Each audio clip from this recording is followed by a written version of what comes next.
about already packing. Come with me, I'm not really asking.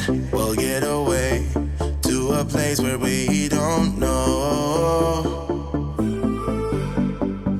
About to see the world in action, what we can be, life with no distractions. We'll get away, this is what we waited for. Take my hand, we'll make it somehow. We can't miss out. I'm done living life with the lights out, died with my own doubts. Be free with me. Let's be free with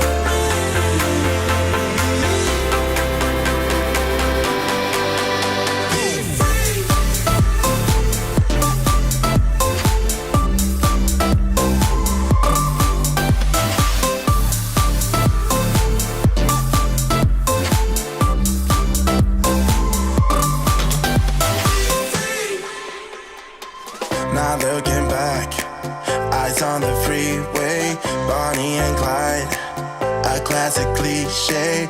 We're on the run, this is what we waited for. Take my hand, we'll make it somehow. We can't miss out. I'm done living life with the lights out, died with my own doubts. Be free.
Good evening, good afternoon, 5:30 Monday. We're here for our second GCSE History live stream. It's John here from Tutor2 HQ, welcoming you if you're watching us live. And I can see from our little count here, we've got loads of you joining us live.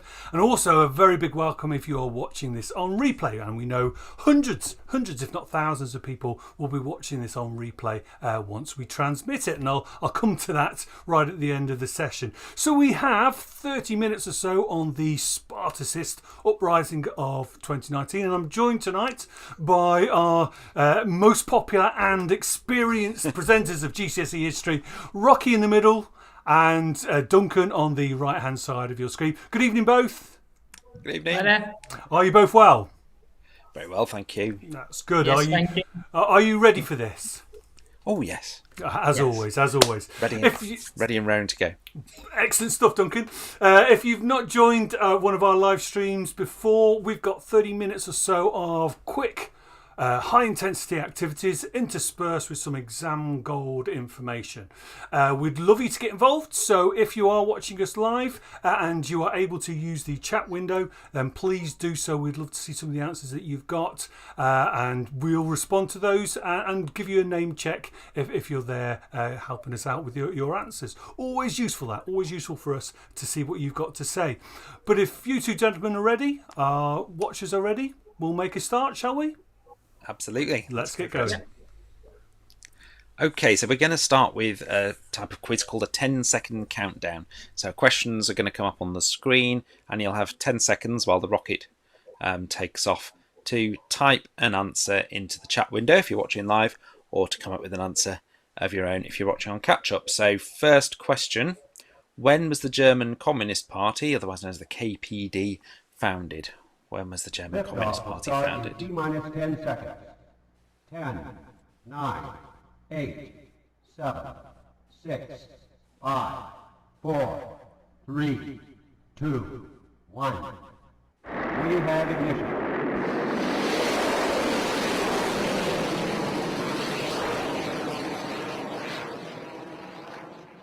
That's very exciting, isn't it? And we've got a couple of answers coming through. Shall we have a look, see if you're right? December 1918. Well done if you got that one. So not long after the Russian Revolution, communism growing in Europe generally at that time. Shall we have a look at question 2? When was the Spartacist Uprising? Okay, we've got a clue in the title of the session, but need more something more specific than just the year. 5, 4, 3, 2, 1. We have ignition.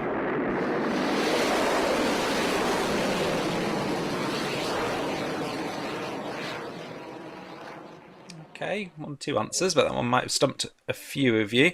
I think most people got that it was 1919, but shall we see if we can be a bit more specific? It was January the 5th to be precise. And that's the day of the events that we're going to be talking about, particularly in this session. Shall we have another question? Now this one, I think we can all agree, is slightly more a tricky question, and there are potentially a few possible answers to this. Why did the uprising take place? So we want you to think about a specific reason why the uprising took place. So again, you can chat in, put it in the chat window if you've got an idea. 9, 8, 7, 6, 5, 4, 3, 2, 1. We have ignition.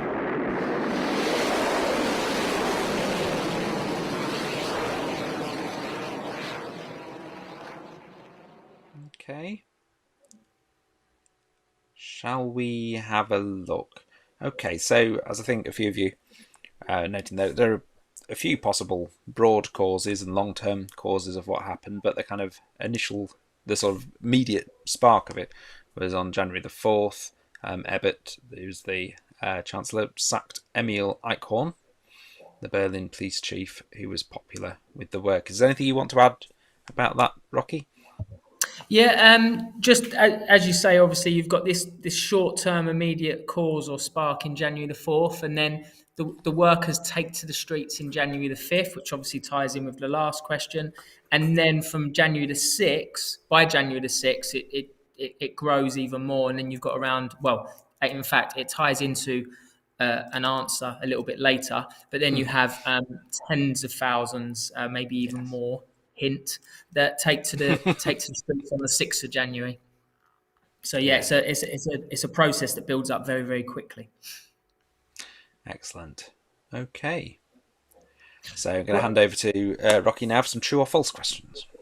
Thanks, Duncan. Evening, everyone. Hope you're all well. So, yeah, just basic true or false questions. And like you saw last week, if you're returning, then simply just put T or F in the chat box to work out if these statements are true or false. So the first one is, during Spartacist Uprising, workers seized the government's newspaper and telegraph offices. Is that true or false? Okay. So there's a few responses here. We've got that has to be true, surely. You would think so if it's an uprising, perhaps something particularly notable happens, trying to seize, government means of communication. Most have put true here. Okay. All right, shall we have a quick look at the answer? Yeah, that was true. Fantastic. So what you see often as a running theme here, that obviously last week we looked at how much Weimar was struggling because of this political vacuum. And what you see when uprisings like this do take place, you see how vulnerable the Weimar government is. So yeah, absolutely. Well done to all of you that said it was true. So second question, The Spartacists were named after a communist group in Russia who were part of the 1917 revolution. So did this group in Germany essentially take inspiration from a revolutionary group in Russia? True or false? So just a reminder, put a T or an F. I am depending on- Spartacus. Yeah. There you go. Sorry. If no, that's very good. Let's see if they watch their films as well.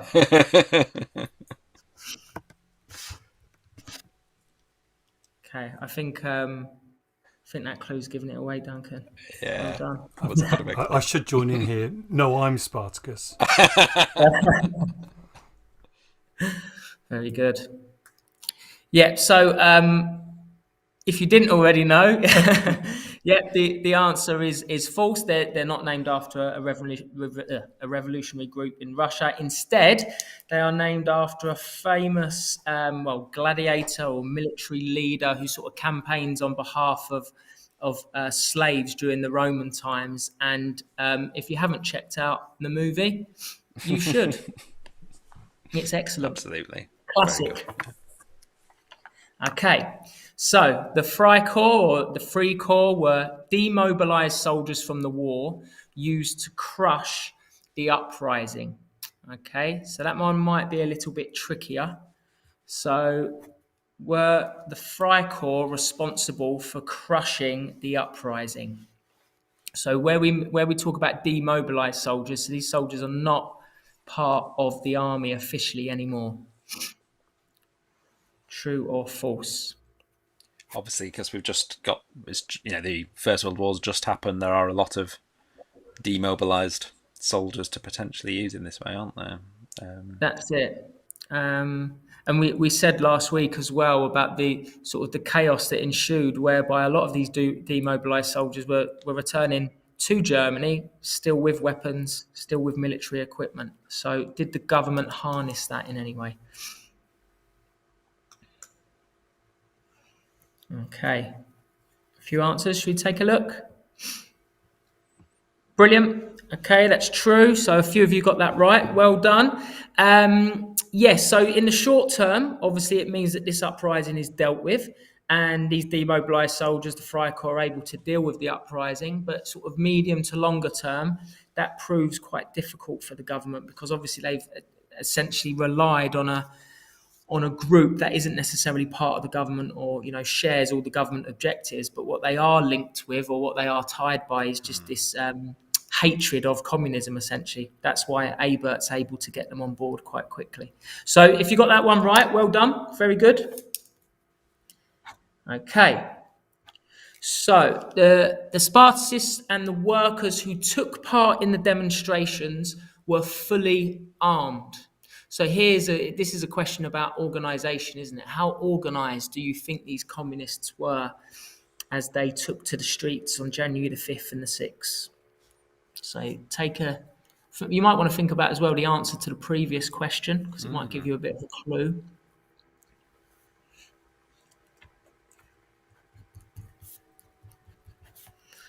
Okay, yeah, most seem to be getting this one right, linking back. Okay, very good. Yeah.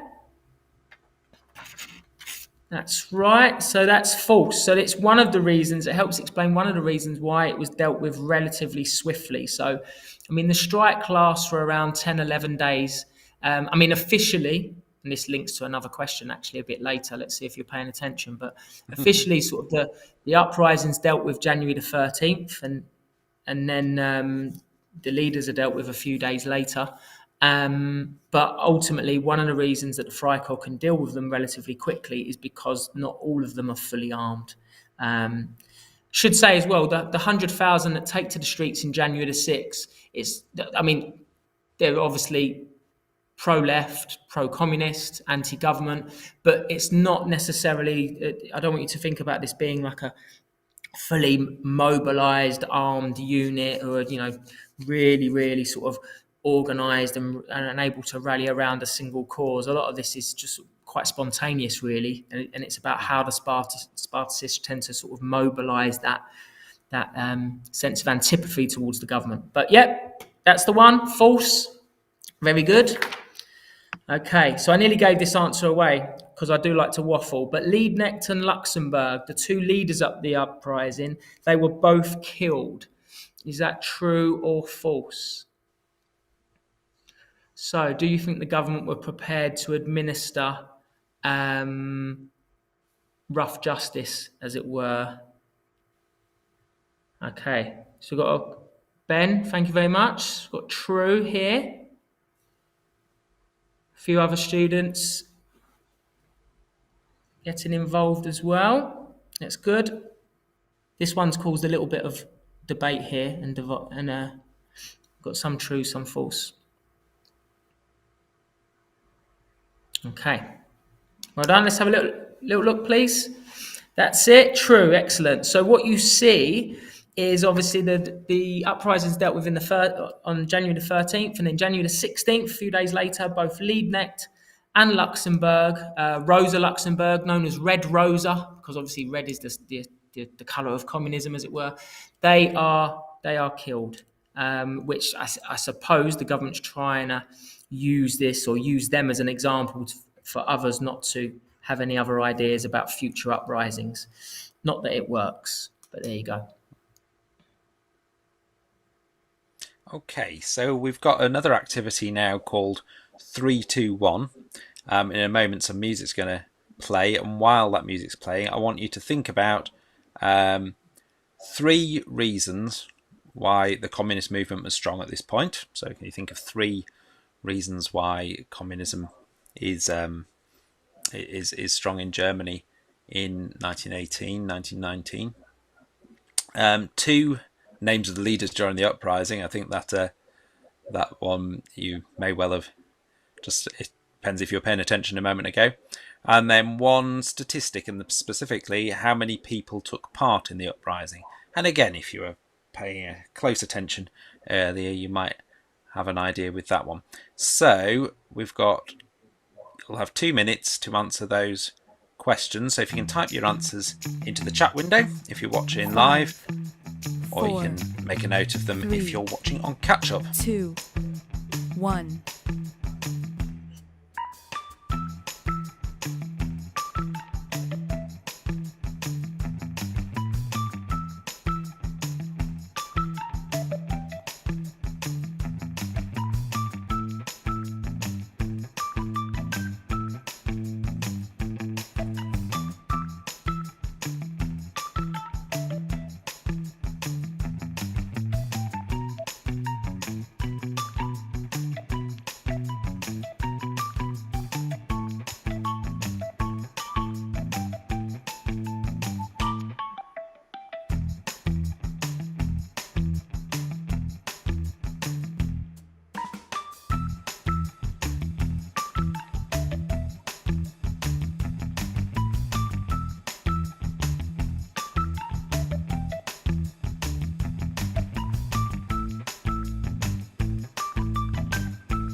Make a note of your responses in the chat window.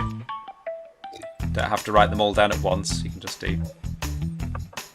suggest one of the 3 reasons if you like. Just give the number to say which one you're answering.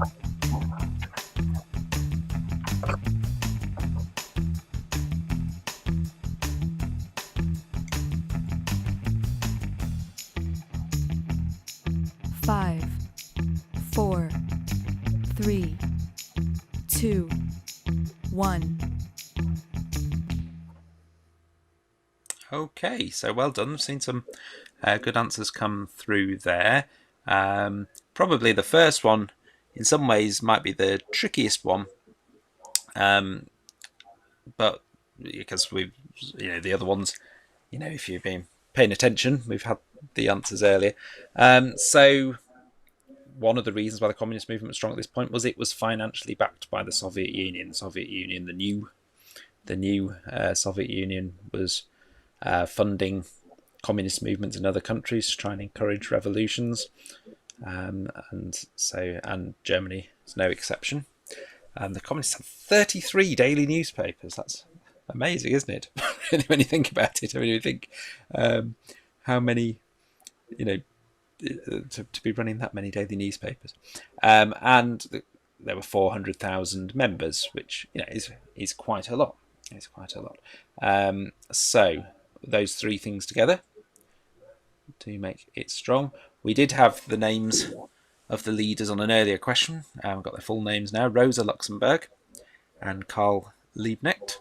Both revolutionary socialist leaders and thinkers.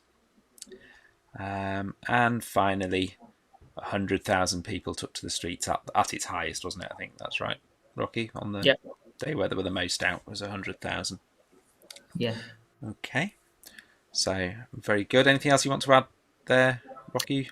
No, not really. Just, I suppose, the point about why they were so popular with the newspapers. I think information is key, and what you have is Weimar have all these best intentions when they're trying to establish this new democracy, including freedom of speech and those sorts of ideas, but those organisations that have this sense of antipathy to Weimar or the new government, the Weimar government, they run with it, and they really try to exploit that sort of free press and lack of censorship. And so dissemination of information is key to try and persuade other people to join the cause. Yeah, and I suppose today the equivalent would be through sort of social media and things like that, wouldn't it? Yeah. Whereas in that day, the only way really of reaching a mass audience was through news sheets and newspapers of that sort. Yeah, absolutely. Great. So don't worry, you don't have to do an example question. It's not going to be timed or anything. But essentially, I just wanted to briefly talk you through a type of example question, and then it will feed into the next task that we've got lined up for you. So this is a standard 12 marker. So explain why the Spartacist Uprising was important in challenging the government of the Weimar Republic. And as ever with a 12 marker, you'll get 2 stimulus points that often act as a guide. So here it says influence of the Soviet Union, and stimulus 2 talks about the role of the Freikorps.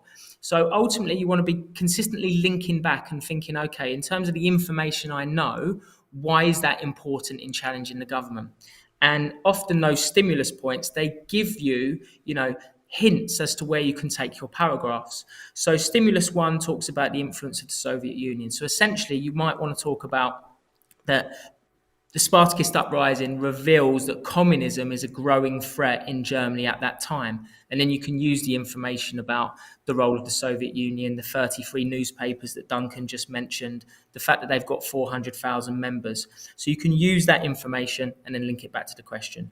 Likewise, the role of the Freikorps, which is obviously a nationalist group of demobilized soldiers that crushed the uprising. That information is important in challenging. That information is important because it reveals that the Weimar government had to rely on a nationalist militia. They couldn't rely on like the police force or the army at this point, or if you like, official channels to deal with the challenge. So often relying on a militia like this shows their own inherent weaknesses. And then lastly, you might want to think about what is missing, because often, and I'm going to talk about this in a minute, often with the 12 markers, to get the top marks, you need 3 paragraphs and you need to go beyond those stimulus points. You might want to think about the nature of the uprising. So we talked about that earlier when we said how the Spartacists seize the telegraph offices, the newspaper offices of the government, the fact there's 100,000 that reach the streets, the fact that people are so open and confident in challenging the government, again reveals the weakness of Weimar. So often, a lot of this information, it's just about how you link it back to the question, and that's what we would always recommend. Some of the information that we've covered so far definitely ties directly into answering this 12 marker. Okay, so brilliant. So tying in with this then, just so you've got a little bit more information, what I always tell my students is that essentially the way the papers are organised, all your GCSE papers really, you want to work on the basis of, a minute and a half per mark. So for the 12 markers, you want to think about 18 minutes. For the 16 markers, you want to spend around 25 minutes on there. And that will give you plenty of time to really sort of flesh out your ideas and include all the specific detail necessary for the top marks. I already said previously, you need 3 paragraphs. And you want to be linking back to the question specifically at the end of each one, because obviously the question asks you to explain, not simply describe what is going on. It's not compulsory to use the stimulus points, but ultimately the paper is not there to trick you. The examining body is not there to trick you. I think those stimulus points are brilliant. They help guide you as to what they want to see. So if you use stimulus 1 as a paragraph, stimulus 2 as the basis of another, and then use your own knowledge to go beyond those stimulus points, you're going to be hitting that top level criteria.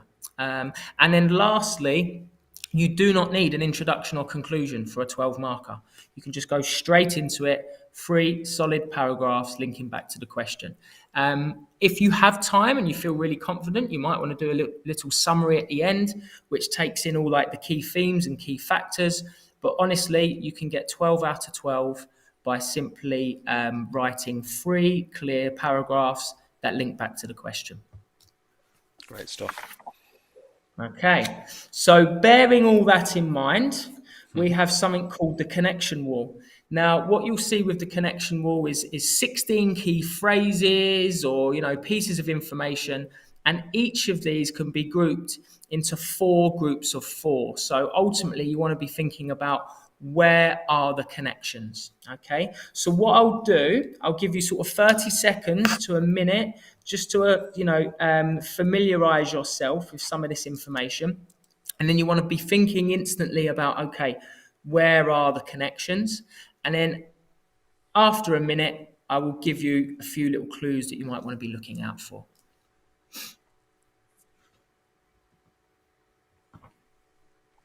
When you first look at one with all 16 on like that, it looks like there's an awful lot there, isn't it? It's quite hard to spot the links. Absolutely. But as you read them, some of them you think, oh, actually that does go with another one, doesn't it? That's it. And if there's any that are feeling particularly confident, you want to try and summarize some of these early and put them in the chat, then brilliant. But yeah, just familiarize yourself first, and then I'll start to give a few little clues.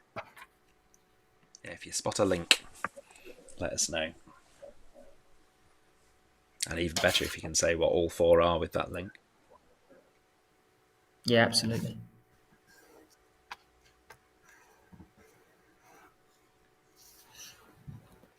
This also is not necessarily new information in the sense of it ties in and tries to reinforce some of the previous tasks we've done. It's about sort of how you can marry some of that information together. So, okay, the first thing you might want to be thinking about then, in terms of a group of 4, might be causes surrounding the uprising. Causes of the uprising. Yeah. Well, we had one in that first activity, didn't we? In the quiz, and I can see that one there, so that's a good start. We need to look for 3 more causes.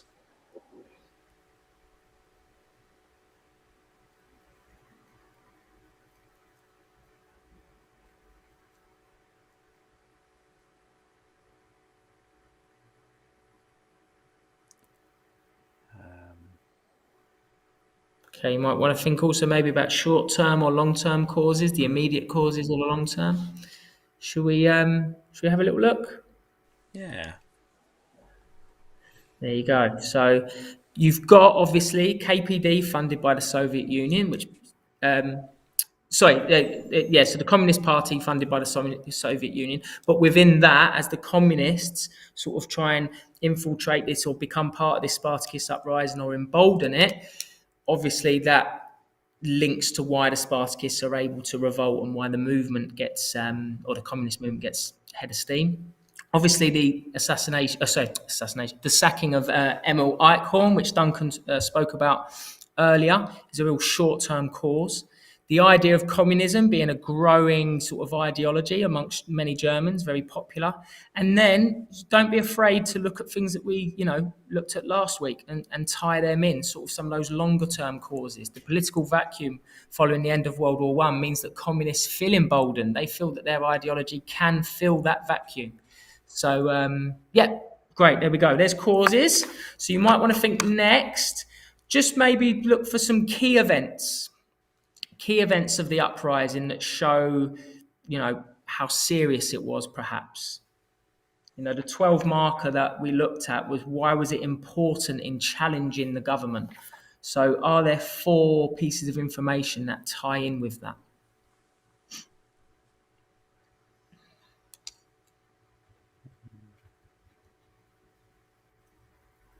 See some events. That's it.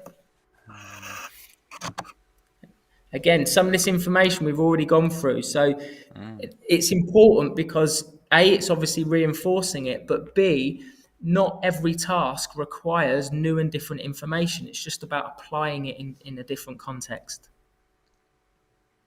So we talked earlier about the newspaper and telegraph offices being seized. So would that be an event? I'm just sort of thinking it through as we go here. That looks like a key event. Absolutely. Maybe the workers taken to the streets. Yeah. Maybe the nature of the violence and how certain people are dealt with. Okay, yes. Okay, so dealing with the leaders. Okay, I think I've spotted. I think I've got all 4, but it'd be interesting to see if I'm right. How are you doing? A few answers coming through, but there we go. Oh, right, I did get it right. That's good. Excellent. Of course you did.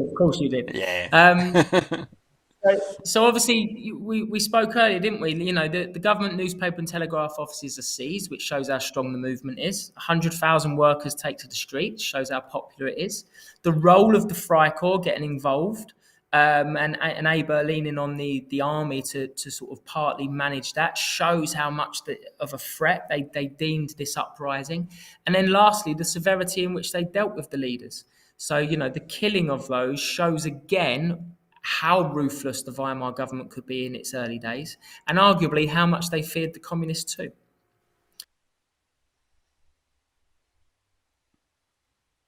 So what's our next link? We appear to have lost Rocky temporarily. Okay, well, just while we do that, we've got 2 more sets of 4. I think one of them might be kind of the significance. Oh, Rocky's there. Might be the significance of the. Yeah, it could be. Sorry, I got turned off there, but I'm back. It's all right. I'm sure some of the students are pleased that they don't have to listen to my dulcet. I'm sure not. Very briefly, but the third one relates to sort of the significance of the uprising. So again, why is it important? Why was it important? Okay, if we just get that back on the screen, so I think you'll probably be able to spot them because then some of the others are just some dates. I think it's all right. We'll have them up again in a moment, I'm sure. Yep. So I think you'll probably be able to find the last 2 sets because one lot seems to be some dates and the other seem to be some longer passages. So I think actually it's pretty clear which ones they are, the significance, but do you want to just talk us through them quickly?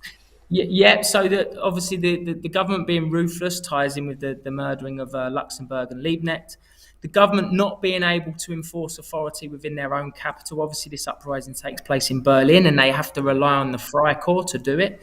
To deal with the communists. Shows how weak they are.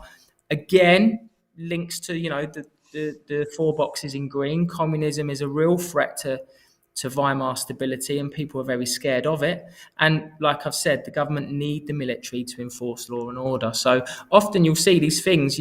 This is just these blue boxes, almost just like links back to the question that will help you, maximise those marks. So then, obviously, the last 4 are key dates. Now, that's all well and good, but what are those dates? What do those dates mean? Why are they important? So, December 1918, Duncan spoke about this earlier.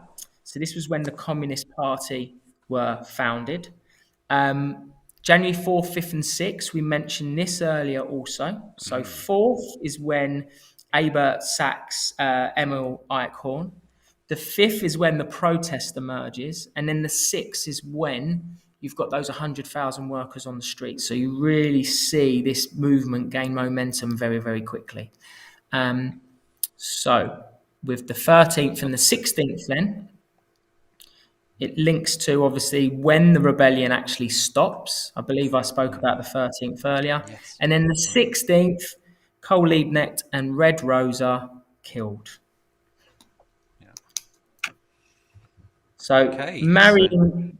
Sorry, Duncan. Sorry. No, sorry. You finish your point. No, I was What were you literally saying, just going to say. Yeah. So just if you're able to marry all this kind of data and information together, thinking about what the 12-mark question is, you have got the ammunition there to really score high marks within 18 minutes if you really flesh it out in terms of what's happening, why it's important, and then why it shows. How important the uprising was in sort of challenging the government. Great stuff. That's brilliant, Rocky. Thank you. You can get more information about this from. There's loads of study notes on tutor2u.net/history, and we do have some resources that you can get, such as revision guide for this unit and some revision guides and exam busters for other modules as well, depending on which ones you are studying as part of your GCSE. Ooh. Thanks very much. We've lost Rocky for a sec. We haven't. Now we've got Rocky there back. he is. He's back.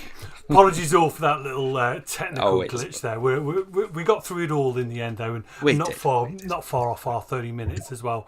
Wow, fantastic stuff, guys. I was wondering all the way through, and I've read about the Spartacist Uprising before. It's something that happened so quickly and was up and finished. So why was it so significant? But that connection wall was brilliant. Really explained the significance and why the impact it had, and why it showed so much about the Weimar Republic, and I guess then led on to the events that came along after that. Is that a fair summary? Definitely, yeah. Absolutely. Yeah, very much so. Brilliant. Thanks to Duncan and to Rocky for that. Just so you're aware, this video is available almost immediately. As soon as we've finished, the video is available if you wanted to rewatch it and relive all of those events, including our little technical glitch. Also, the PowerPoint slides that we've been using tonight, they are also available for you to use. We'll be back next Monday at 5:30 again, gents. Is that true? Absolutely, yeah. And yeah. I think we're looking at the Weimar Constitution next time. I think. Weimar Is that right? Constitution. Yeah. That's right. Brilliant stuff. So we look forward to seeing everybody then. We look forward to seeing Rocky and Duncan as well at 5:30 next Monday. Until then, thanks for watching and goodbye, everybody. Cheers. Take care. Bye bye.